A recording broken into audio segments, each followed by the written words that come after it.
Bonjour tout le monde, bienvenue à ce nouveau rendez-vous de Folie douce. Ici Yvan Bugeaud. Dans quelques minutes, je reçois Caroline Bourgard avec qui on va parler de l'école d'été en art-thérapie de l'UQAT. Plus tard à l'émission, nous recevons Stéphane Bellumeur qui nous parle des 20 ans de l'alternative. À l'espresso et à l'espresso allongé, le sujet sera le génie de la folie. Alors tout ça dans le menu de Folie douce cette semaine. On commence d'abord en chanson avec Dumas et la chanson s'intitule « Mes idéaux ». Bienvenue à Folie douce.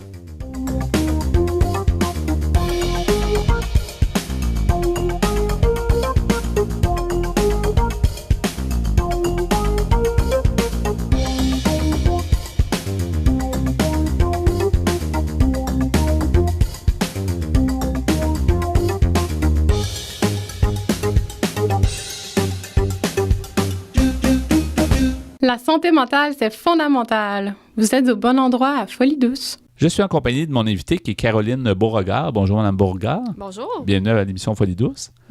On va parler ensemble d'une école d'été un peu spéciale en art-thérapie parce que vous êtes art-thérapeute et professeur en art-thérapie à l'UQAT, en fait, l'Université du Québec en Abitibi-Témiscamingue. Exactement. C'est rare qu'on parle de l'UQAT, mais ça va nous donner l'occasion d'ailleurs d'en parler. C'est fort intéressant, ça semble intéressant comme projet. Comment on peut présenter justement, d'abord peut-être juste situer l'art-thérapie. Tu sais, on entend parler souvent, il y a des art-thérapeutes, c'est plus présent qu'autrefois, mais qu'est-ce que c'est l'art-thérapie?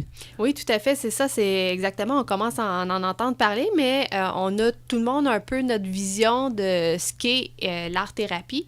Et c'est sûr que chaque art-thérapeute est différent, mais ce que tous les art-thérapeutes ont en commun, c'est qu'ils travaillent bien sûr avec les matériaux artistiques. Donc, quelqu'un qui va voir un art-thérapeute, c'est sûr qui va faire de la création. Ouais. Donc, c'est de prendre le processus de création artistique comme une façon d'explorer un peu ce qui se passe à l'intérieur de soi, les émotions, notre vécu, un peu d'essayer de prendre, faire de l'introspection sur nous-mêmes, essayer de nous comprendre et d'avancer, de croître dans ce processus-là. Est-ce que l'art-thérapie, ça peut s'appliquer à toutes sortes d'arts? Là? Est-ce qu'on parle plus de création manuelle ou ça peut être autre chose, l'art-thérapie? Mais en fait, il y a des différences selon la région du monde où on est. Ouais. Ici, au Québec, on appelle art-thérapie tout ce qui est les arts visuels. Donc, on parle du dessin, de la peinture, de la sculpture en général. Ouais. Si on va en Europe, par exemple, les arts-thérapies vont inclure aussi tout ce qui est le théâtre, la danse, la musique, l'expression corporelle. Donc, c'est un peu plus large. OK. Et pourquoi avoir choisi justement l'art-thérapie? Parce que vous êtes art-thérapeute, puis la plupart des gens que je rencontre qui sont art-thérapeutes sont passionnés de leur travail, de leur implication, de leur profession, en fait. Bien, en fait, c'est un peu par hasard que c'est arrivé. J'étais dans un cours à l'université en anthropologie et la professeure était anthropologue et art-thérapeute.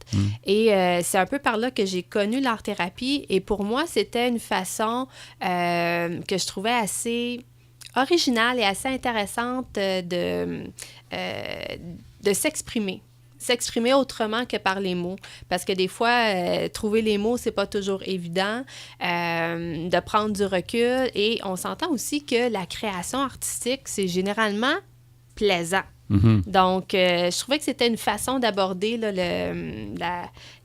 l'aspect plus psychologique de l'être humain, mais par un aspect ludique aussi. Oui, c'est ça. C'est ça qui est intéressant aussi d'aller aussi travailler pour vous ou les gens qui bénéficient de l'art-thérapie d'un peu jouer en se guérissant, mais il y a quelque chose de effectivement ludique, puis il y a quelque chose d'agréable dans ce processus-là qui est plus doux que peut-être d'autres processus. Tout à fait, c'est ça, c'est moins menaçant, mais il ne faut pas non plus se leurrer et se dire que si on entreprend un processus art thérapeutique, que ça va toujours être plaisant.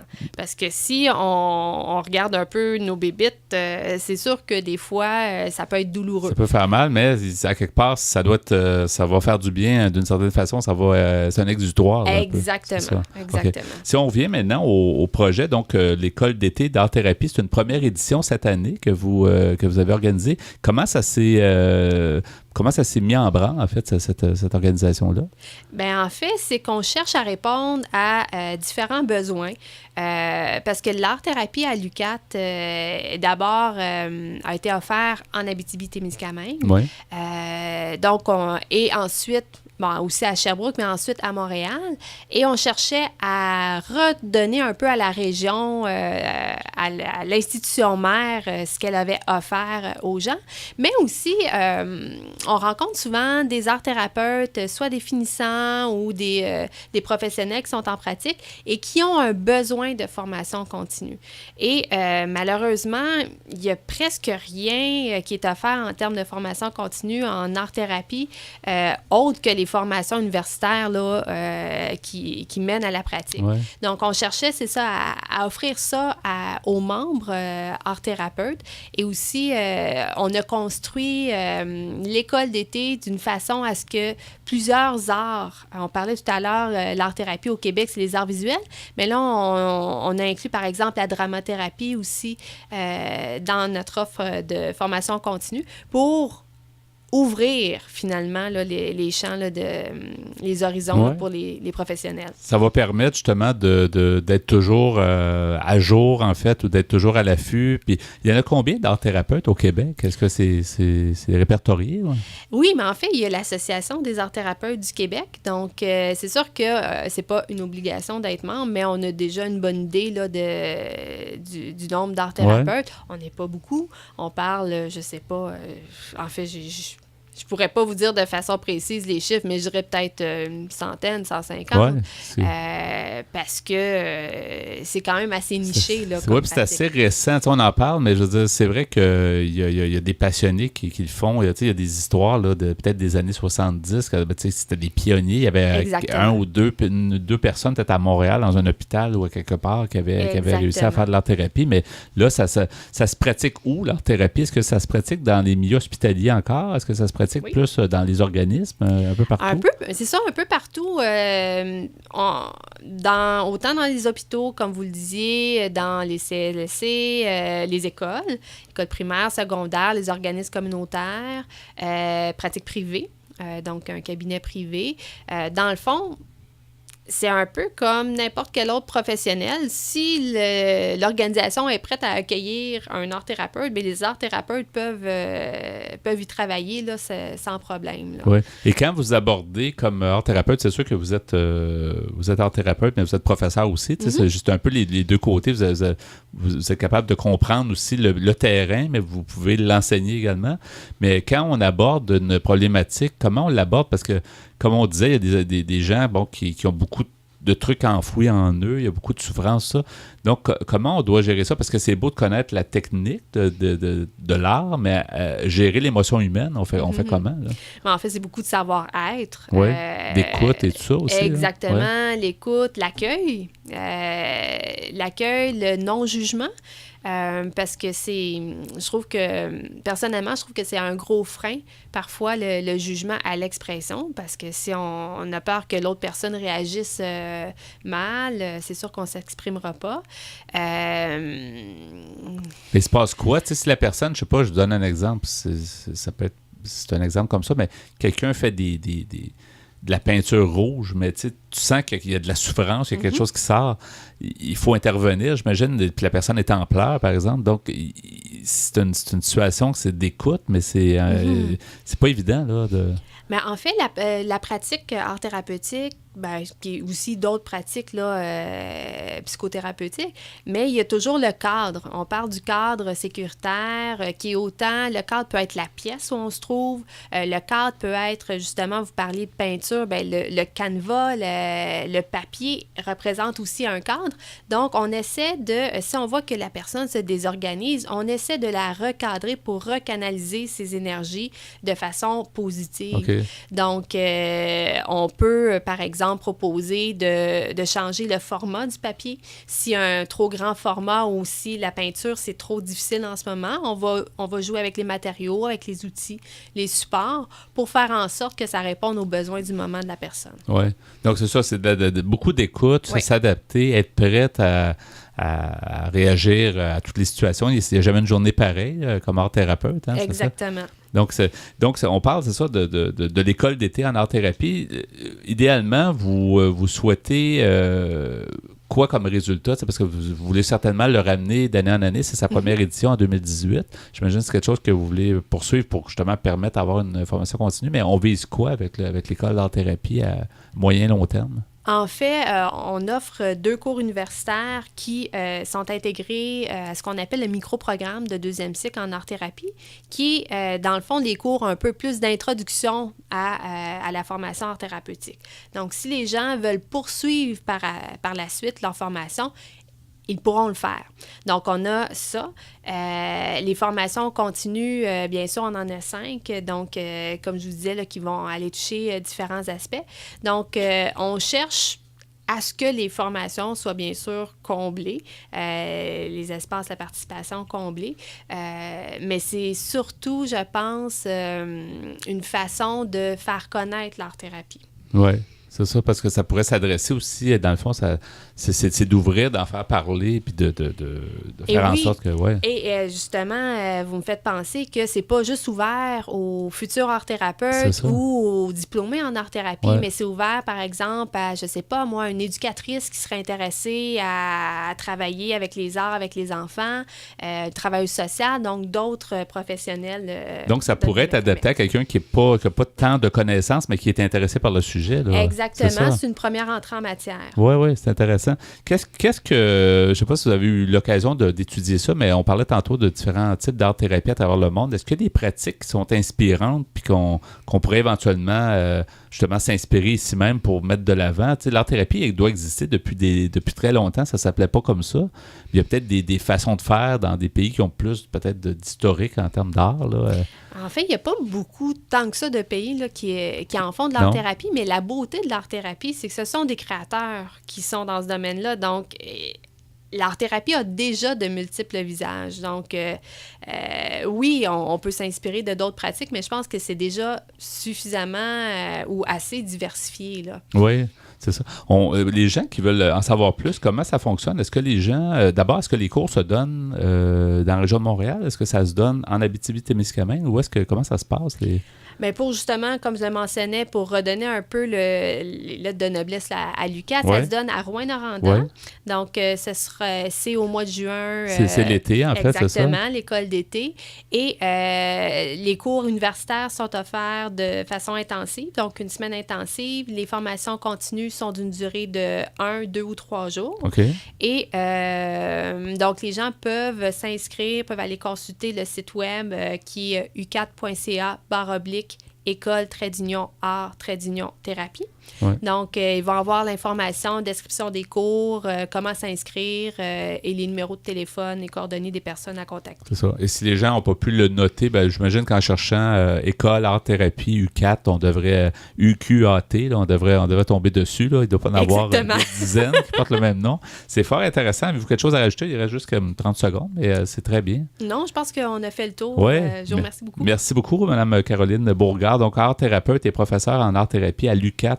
Puis bonne chance avec ce projet-là. Espérant que ça revienne d'année en année. C'est toujours... C'est ce qu'on espère. Oui, merci beaucoup et bonne chance. Au revoir. Au revoir. Vous avez des commentaires, des questions ou des idées pour Folie douce? Laissez-nous un message sur notre boîte vocale au 514-990-9604. 514-990-9604. C'est maintenant le bloc Espresso. Bonjour Pierre Laporte. Salut Yvan. Bonjour Ghislain Malo. Bonjour. Alors, le sujet aujourd'hui amené, tu as toujours un peu d'imagination sur tes sujets. Pierre, c'est toujours intéressant de voir quel sujet tu vas nous amener cette semaine. C'est le génie de la folie. Oui, ça c'est un titre que j'ai donné à ma chronique aujourd'hui. Oui. Mais en fait, l'article s'appelle « Pas de génie sans un grain de folie ». Et ça, c'est une phrase d'Aristote. Ouais. Donc, c'est pas d'aujourd'hui. Mais c'est vrai quand même, le génie, et on a toujours dit qu'il est assez proche de la folie, effectivement. Oui, mais on n'avait pas de preuves médicales ou scientifiques. Mais là, les choses sont en train de changer. Okay. Et on commence à savoir que oui, il y a des liens, si on veut, des liens génétiques prouvés maintenant que la créativité et la maladie mentale partagent beaucoup de choses. Ben, tu parles là de sommité, vraiment des gens qui sont au top de leur domaine. Oui. Dans exactement. Le génie, ouais. Ben, c'est intéressant. Oui, alors je vais vous lire en fait l'article au complet, si j'ai le temps, de M. Clément Guillet, qui est psychiatre et journaliste. Il nous dit, sorti en 2012, le film Maniac de Frank Calhoun. Est-ce que tu l'as vu, Ghislain? Ça, c'est un film d'horreur, je pense. Moi, je suis pas Ouais. très fan de films d'horreur. Moi, je connais pas. Je sais que tu es un cinéphile, Oui. mais de toute façon, ce film embarque le spectateur en caméra subjective dans la tête d'un psychopathe tueur en série. Interprété par le frère Elijah Wood, ce déséquilibré, lorsqu'il ne tue pas sauvagement de jolies jeunes femmes, passe son temps à confectionner des mannequins avec leur scalp. Un artiste capillaire, dangereux malade mental à ses heures perdues. Les fous et les artistes ont souvent été mélangés. D'Antonin Artaud à Camille Claudel, les troubles psychiques et le souffle de la création ont longtemps semblé aller de pair. Une étude vient de vérifier ce pressentiment et démontre qu'il existe des liens bien réels entre les deux. Et comme je le disais en ouverture, Aristote avait dit « Il n'y a pas de génie sans un grain de folie ». Il disait tous les hommes exceptionnels du passé en philosophie, en politique, en poésie ou dans les arts étaient-ils manifestement mélancoliques. Cette idée est renforcée par l'archétype romantique de l'artiste maudit hérité du 19e siècle. La créativité semble alors associée à la maladie mentale et aux addictions diverses. Van Gogh, Maupassant, la liste est longue des artistes dont la vie et l'œuvre sont marquées par les pathologies psychiatriques. Et la folie créative n'est pas l'apanage des artistes. L'image du savant fou est aussi classique. À l'instar d'Einstein, mon ami Albert. Ouais, c'est un de tes préférés, effectivement. Oui, lui qui aurait été peut-être atteint du syndrome d'Asperger ou du génial mathématicien John Nash, prix Nobel d'économie et schizophrène, dont la vie fut mise en scène dans... Un homme d'exception. Exactement. Bravo. Les diagnostics psychiatriques posthumes se multiplient et la psychobiographie tente d'expliquer certaines œuvres. Les hallucinations de Van Gogh lui auraient, par exemple, inspiré ses tableaux. Et la théorie de la gravitation de Newton tiendrait plus, tenez-vous bien, aux troubles bipolaires qu'à une pomme. Donc, finalement, une chance qu'il y a eu des problèmes de santé mentale. Tu sais, quand on regarde ça, il y a un côté extrêmement positif à ça. On peut se poser la question, oui. Tu sais, sinon, il n'y a personne qui sort de la norme, en fait. C'est un peu ça. Là. Mais il y a aussi des génies qui n'ont pas de problème de santé mentale. Oui. Mozart était pas... il était précoce, mais pas... je pense pas qu'il y avait des problèmes de maladie mentale, ni Beethoven. Alors, Monsieur Guillet poursuit en disant « La folie est tellement associée à l'archétype de l'artiste excentrique qu'elle est même devenue indissociable. De Dali au groupe Green Day ou Eminem, passer pour un fou est devenu un classique. » Presque un must-have sur un CV d'artiste. Un culte de l'artiste fou, comme si la formation pour avoir ce statut n'était plus des beaux-arts, mais un séjour à l'hôpital psychiatrique ou en centre de désintox. Certains comme Jean Dubuffet, peintre et sculpteur français, le père de l'art brut. Oui, notre ami Édouard nous en avait déjà parlé il y a très longtemps, les historiens de l'art. Ouais. Oui, alors... Jean Dubuffet. Oui, alors certains ont voulu dissocier maladie mentale et créativité. Et selon la formule qu'on lui attribuait, le créateur de l'art brut issu des hôpitaux psychiatriques estimait ici qu'il n'y a pas plus d'art des fous que d'art des malades du genou. Rappelant ainsi que tous les créatifs ne sont pas des malades mentaux, ni tous les malades mentaux des créatifs. C'est un peu ce que tu disais. Oui, moi, je suis plus d'accord avec cette théorie-là, par exemple. Sinon, on généralise la question, mais je trouve quand même intéressant de voir qu'il y a quelque chose de positif, moi, si je le prends de cette façon-là. Mais il y a aussi des gens qui ont des torts personnels, comme l'alcoolisme, c'est pas, ils vont dire que c'est une maladie, mais c'est un problème, ou une personnalité difficile au lieu que d'être une maladie mentale pure, là. Oui, c'est complexe, l'alcoolisme. Oui. Alors, on dit dans l'article, pourtant, une étude menée par le docteur Simon Kiaga de l'Institut suédois Karolinska montre qu'il existe bel et bien un lien entre les personnes créatives et les maladies mentales. En suivant l'évolution de 1 173 763 patients des services de psychiatrie et de leurs proches sur une durée de 40 ans, les chercheurs ont étudié les rapports entre professions créatives, c'est-à-dire les artistes, les chercheurs, les musiciens, et les pathologies mentales, comme la schizophrénie, le trouble bipolaire et la dépression. Celle-ci répertoriée grâce à une échelle de référence internationale. Au final, cette étude ne montre pas de lien général entre profession créative et troubles psychiques, à l'exception du trouble bipolaire.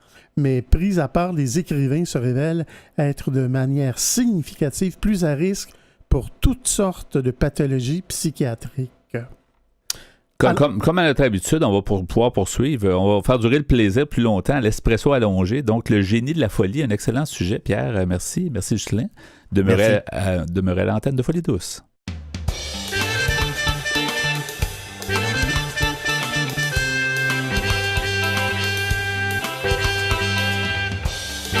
À venir dans l'émission Folie Douce, nous accueillons Stéphane Bellumeur qui vient nous parler des 20 ans de l'organisme L'Alternative. À l'Espresso allongé, nous poursuivons sur le génie de la folie. Vous entendrez aussi en chanson Reste avec moi de Pépite et Chainsaw de Tire le Coyote. Vous souhaitez réagir au propos de l'émission? Vous désirez participer à Folie Douce? Vous avez des idées pour nous? Écrivez-nous par courriel à l'adresse foliedouce@antenne.qc.ca ou téléphonez-nous au 514-990-9604. Vous écoutez Folie Douce, l'émission hebdomadaire qui démystifie les problématiques de santé mentale depuis plus de 25 ans. De retour au micro dans quelques instants.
La santé mentale est un vaste monde.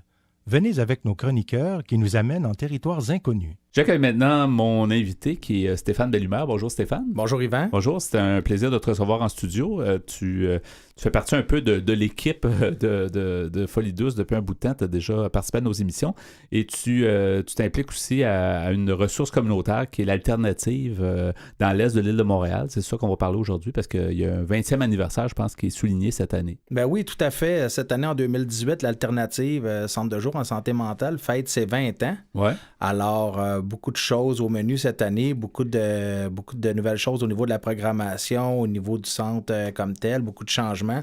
Alors, je suis venu faire mon petit coucou pour parler un peu de l'Alternative puis me joindre à vous. C'est quand même un exploit, 20 ans à donner des services. On va expliquer aussi qu'est-ce qu'on peut y retrouver à l'Alternative, parce que l'Alternative, c'est un modèle, je dirais, c'est comme un modèle qu'on connaît depuis des années, tu sais, au niveau de la santé mentale, un centre qui permet à des gens qui ont eu des problèmes de santé mentale d'aller fraterniser, d'aller prendre des formations, d'aller voir d'autres mondes, de finalement briser l'isolement puis vivre une meilleure santé mentale. C'est un peu oui, ça. Tout à fait. À l'Alternative, les services qui sont offerts pour les clients vont vraiment dans tous les sens. Hein. On peut y retrouver que ce soit des cafés-causeries, des cours de cuisine, il y a des cours aussi ça peut être de gestion de la colère, de connaissance de soi. Il y a beaucoup de diversité au niveau des groupes à l'Alternative. Oui.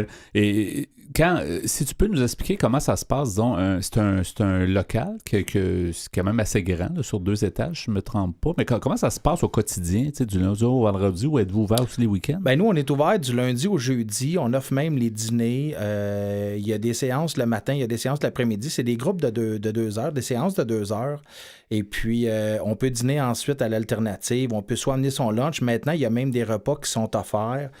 suite à des cours de cuisine et à des articles aussi qu'on achète. Donc, vraiment, là, l'alternative a vraiment grandi en année, mais vraiment au niveau de ses membres, au niveau des ressources en même temps. Donc, c'est de trouver, finalement, il y a comme une panoplie d'activités qui vont comme aider les personnes à mieux s'organiser, à vivre une meilleure vie, à s'éduquer. À s'éduquer, puis surtout à se redonner une deuxième chance. Nous, à l'alternative, il n'y a pas de jugement, il n'y a pas rien, puis il y a vraiment une diversité au niveau des activités, ce qui permet aux gens de choisir ce qui leur plaît à eux. Mm-hmm. Alors, à ce moment-là, les gens, au début, qui viennent pour la première fois, peuvent commencer par une activité.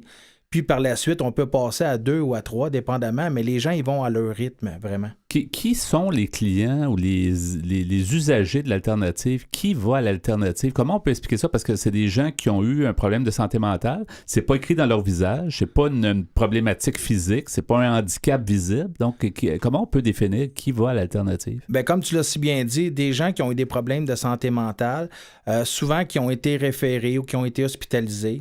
Et puis, par la suite, ben, les gens nous appellent, prennent un rendez-vous avec nous, puis on les emmène visiter le centre.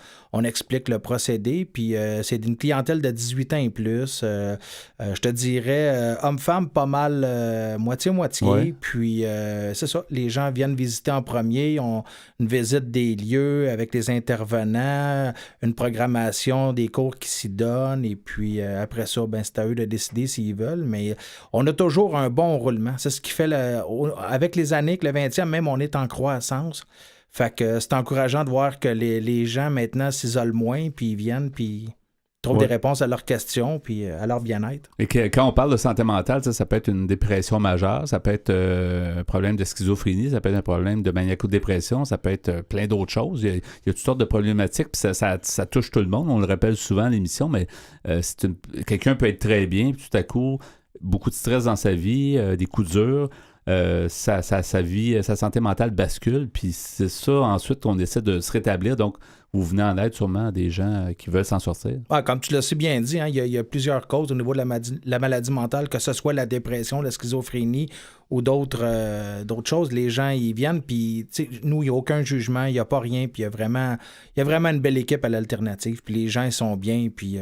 Ouais. Moi, je vous ai connu il y a 5 ans, justement, presque au 15, dans le coin du 15e anniversaire. En fait, j'avais eu l'occasion d'aller vous voir de façon hebdomadaire pour justement faire des ateliers Folie douce, donc des ateliers un peu particuliers où on pouvait développer un projet. Puis ça m'avait beaucoup touché, l'implication des gens. Puis il y a une personne que je me souviens encore de cette personne-là, Raymond, qui est malheureusement décédée pendant le processus des ateliers, donc pendant le processus de production d'une production commune qu'on faisait. Puis ça avait comme, d'une certaine façon, donné un choc à tout le monde, mais en même temps, ça avait comme soudé tout le monde en disant on va pousser à bout, on va arriver à la fin de ce projet-là et on va le réussir, entre autres pour Raymond. Raymond, c'était la mère spirituelle de l'alternative. Raymond était là depuis les tout débuts. Ouais. C'était quelqu'un qui s'impliquait beaucoup pour les autres bénévolement, puis qui était très, très, très attaché. Elle appelait l'alternative sa deuxième famille, puis vraiment, l'idée du projet était superbe. Malheureusement, Raymond nous a quittés trop tôt. Elle avait eu le temps de faire sa partie au niveau du projet, et puis on avait même rendu hommage à la toute fin. Là, mais même encore à ce jour, Yvan, à l'alternative, on parle encore du projet radio qu'on avait fait, puis on a encore les CD de tout ça, puis ça a été vraiment un beau succès, puis une belle expérience. Puis, Qu'est-ce que ça le fait? Parce que toi, tu la connaissais aussi depuis longtemps, mais comment les gens se sont... Parce que c'est une personne importante, c'est un gros morceau dans l'organisme. Il y a 5 ans, elle est décédée il y a 5 ans. En fait, c'est juste avant le 15e anniversaire. On fête le 20e cette année. Qu'est-ce que ça l'a brassé ou comment vous avez pu vous refaire une identité parce qu'elle comptait beaucoup pour l'organisme? Ben, dans un premier temps, il y a maintenant la salle qui a été baptisée la salle Raymond Constant. Ouais. Et puis, on a rendu hommage à Raymond peu après son décès. Puis, les gens qui sont là-bas, on la sent toujours parmi nous. La salle est à son nom. On se rappelle tellement de bons souvenirs, puis qui elle était, puis tout ce qu'elle a apporté pour le centre.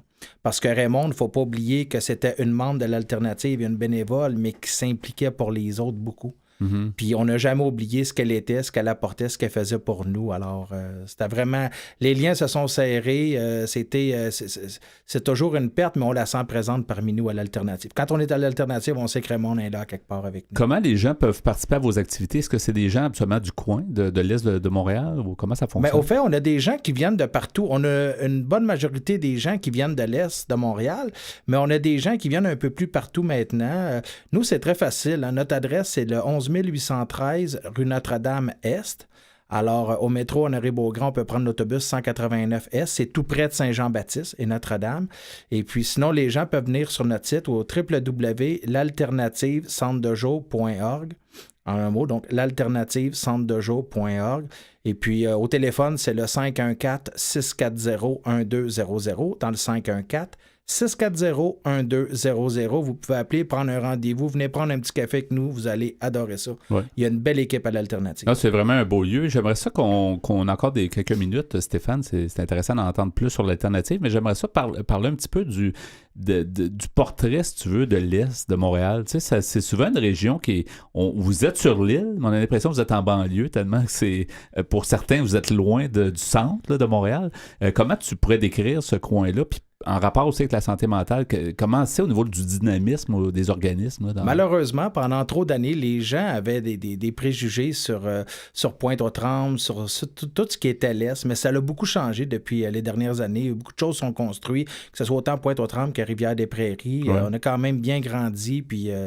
Maintenant, c'est ça. Il y a beaucoup de... Notre clientèle vient de beaucoup d'ailleurs, puis on sent même beaucoup d'intérêt des gens. On dirait que le mot se passe. Il y a beaucoup de gens de d'autres centres ou d'autres ressources qui nous appellent puis qui viennent, puis que finalement, ben c'est pas ce que le monde pensait. Là. Pointe-aux-Trembles a beaucoup grandi, beaucoup grossi avec les années, là. Et les organismes communautaires se portent assez bien. Il y en a plusieurs. Il y a des pionniers qui ont été fondés quand même dans l'Est de Montréal depuis longtemps. Là, après qu'il y a eu beaucoup de fermetures, de coupures de services dans les hôpitaux, les gens ont dû créer des organismes. Puis Pointe-aux-Trembles, le fait que c'était pas très loin de l'hôpital Louis-H. Lafontaine à l'époque, je me demande, ça a dynamisé le coin pour ça aussi. Faut pas oublier que l'image de l'Est de Montréal a beaucoup changé avec les années. Vraiment, là, dans l'Est de Montréal, j'inclus beaucoup Pointe-aux-Trembles, beaucoup de choses ont beaucoup changé, plus agrandi, plus peuplé, plus de ressources, beaucoup plus de choses. On n'est plus dans l'image des années 70-80.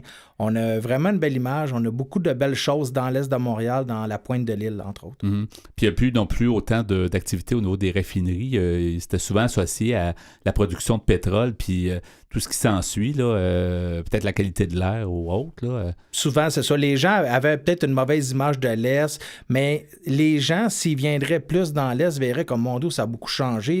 On se dit, mon Dieu, ça a beaucoup changé. Pointe-aux-Trembles, Rivière-des-Prairies, puis tout. Ben c'est ça. Ça a beaucoup changé. Et puis, beaucoup plus de monde, beaucoup plus de ressources. Fait que... Oui. Stéphane, si on vient à l'Alternative dont tu nous parles aujourd'hui, qui fête ses 20 ans cette année, tu es impliqué à l'organisme. Comment tu vois l'avenir de l'Alternative? Est-ce que tu vois est-ce que c'est un peu de la continuité? C'est-à-dire qu'on va toujours avoir besoin en société de services qui sont accessibles aux gens, comme on disait tantôt, des formations, des gens pour aider les gens à mieux s'en sortir. Comment tu vois l'avenir? Hein? Moi, je pense que oui, parce que personne n'est à l'abri d'une dépression, d'un dérapage ou quelque chose. À ce moment-là, les ressources, les centres de jour sont là pour vous aider, sont là pour vous accueillir, pour venir vous refaire une santé, venir vous refaire une vie, vous redonner votre deuxième chance. Et d'y aller à son rythme aussi. Tu sais, oui, comme je disais tantôt, les gens, nous qui viennent, les nouveaux, commencent par un atelier. C'est une de nos règles. Par la suite, si tout va bien, on peut procéder à 2 ateliers par semaine, puis peut-être après ça, on verra selon la personne, selon ses besoins. Oui. J'aimerais ça qu'on mentionne, Stéphane, l'adresse, en fait, pour les gens qui veulent soit participer aux activités. J'imagine qu'on a juste à appeler puis donner notre nom, puis le processus est assez rapide. Oui, habituellement, on appelle, puis si on veut un rendez-vous, ça se fait très, très, très rapidement.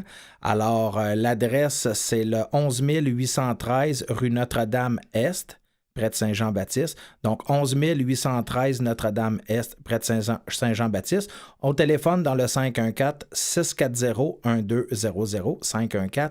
514-640-1200. Et on peut évidemment s'informer sur les activités au site web www.l'alternativecentre-de-jour.org.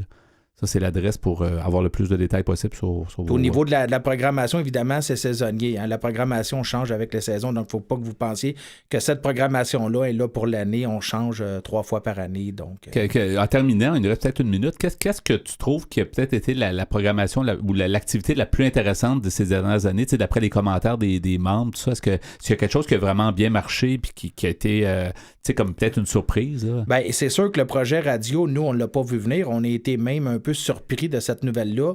Et puis, finalement, ça a été un franc succès. Écoute, toute l'équipe y a cru. Les gens se sont impliqués. Puis, ça a été vraiment un des bons boosts. Ouais. Ah, ouais, c'est intéressant de l'entendre. Mais moi aussi, j'avais beaucoup de facilité et de plaisir à aller vous voir il y a 5 ans. Puis au niveau des activités, il y a des activités qu'on a depuis 5-10 ans que les gens aiment, reviennent. Donc, si les gens veulent venir, là, je vais prendre un petit café, jeter un petit coup d'œil. Là, vous êtes les bienvenus à l'Alternative. Merci beaucoup, Stéphane, d'avoir été des nôtres. C'était très intéressant. Puis bon 20e pour l'Alternative. Puis à une prochaine. À une prochaine, Yvan. Un bon merci à toi. Merci. Vous voulez mieux nous connaître et communiquer avec nous?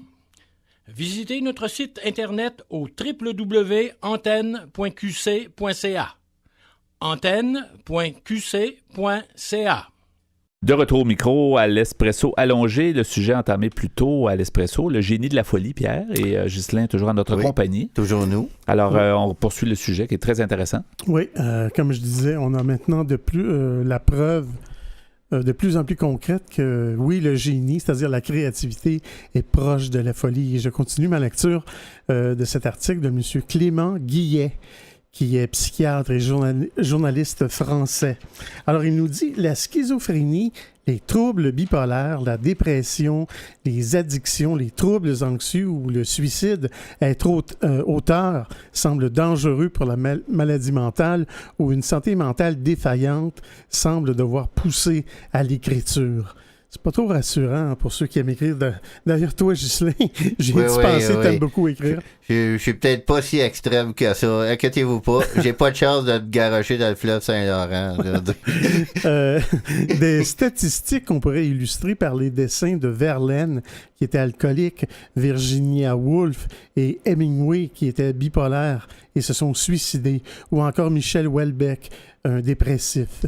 Autre découverte, l'étude montre que les parents, les frères et les sœurs des patients schizophrènes, bipolaires, anorexiques ou autistes exercent plus souvent des professions créatives qu'à la moyenne.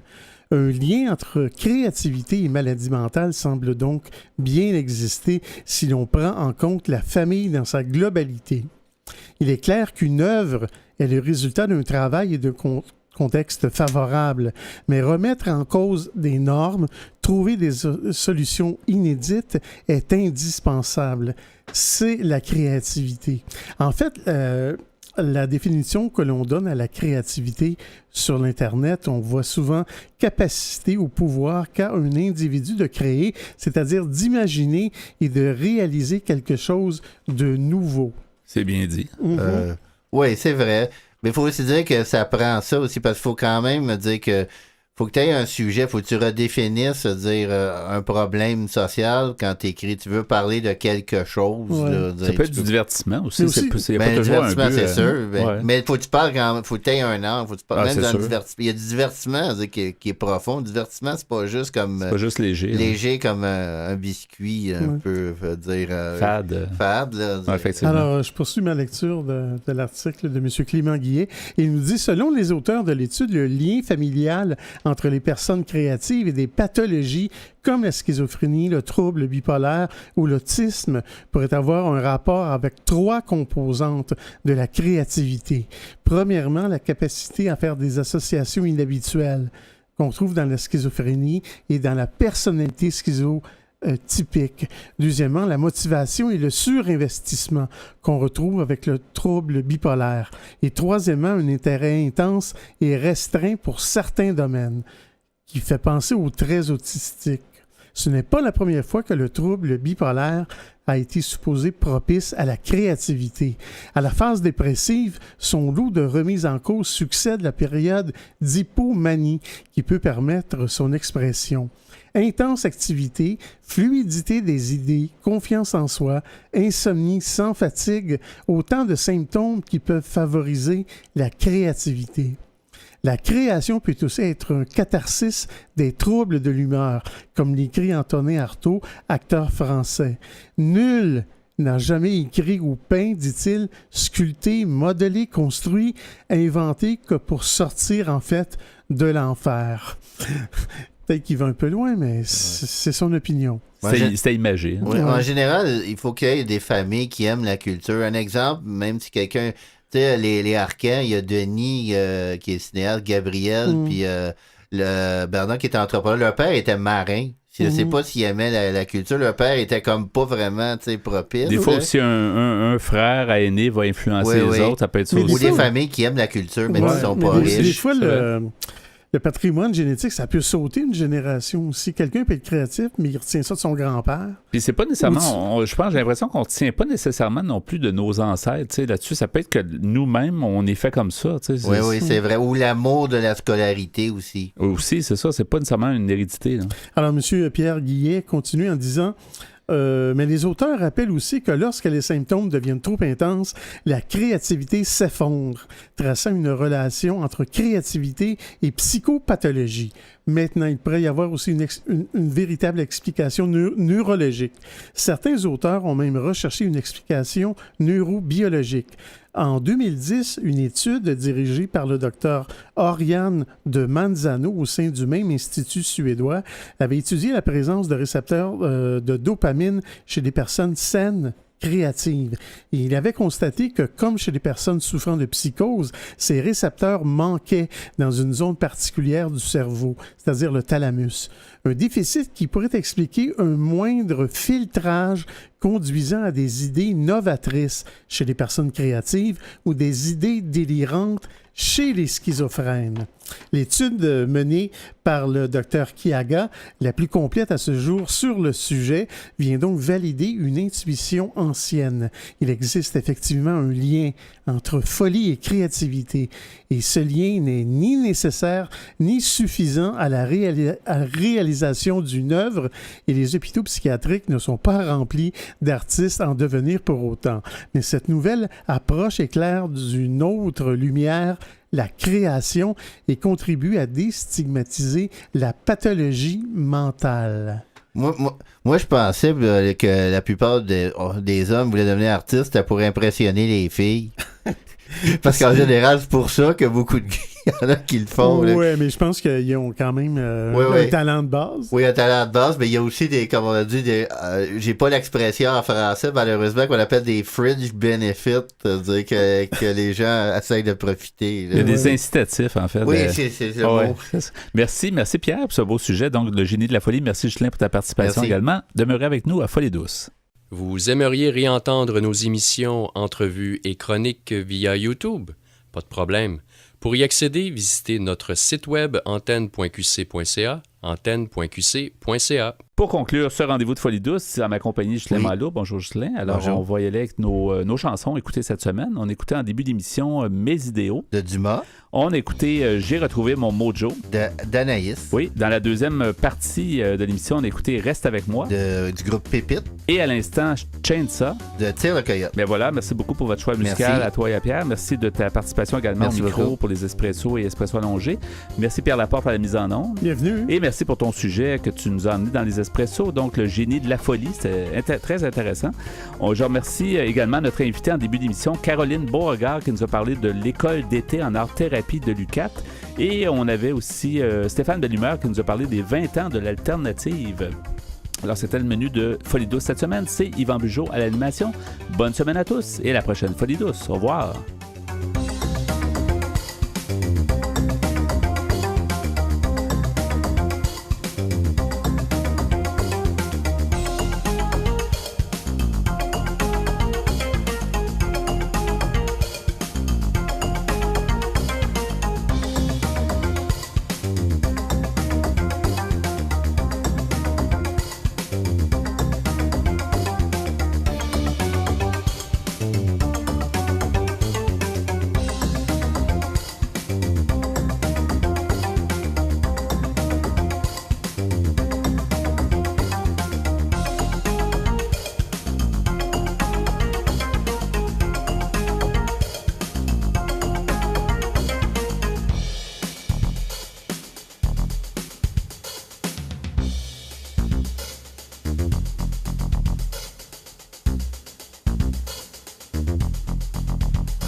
Bop,